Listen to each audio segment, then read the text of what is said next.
नमस्कार. M T मीडियामध्ये मी तुम्हा सर्वांचं पुन्हा एकदा स्वागत करते. मित्रांनो, भाऊच्या धक्क्यावर रितेश भाऊंनी राकेश बापट यांची जोरदार शाळा घेतलेली आहे आणि त्यांना चांगलेच खडेबोल सुनावलेले आहेत.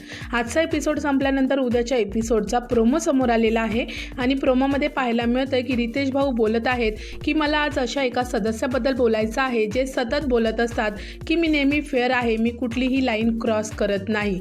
भाऊ प्रोमोमध्ये पुढे बोलत आहेत की राकेश, जर एखादी दुसरी टीम जिंकत असेल तर त्यांचा टास्क कसा उद्ध्वस्त करायचा याच्या पाठीमागे तुम्ही लागलेले असता.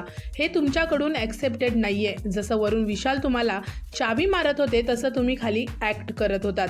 हे सगळं भाऊंचं बोलणं ऐकल्यानंतर राकेश बॅकफूटवर इथे जाताना पाहायला मिळत आहेत. मित्रांनो, आता या भाऊंच्या बोलण्यावर राकेश काय उत्तर देणार हे पाहणं भाऊच्या धक्क्यावर खूपच इंटरेस्टिंग असणार आहे. तर अशा प्रकारे चांगल्याच तिखट शब्दांमध्ये रितेश भाऊंनी राकेश यांना खडेबोल सुनावलेले आहेत.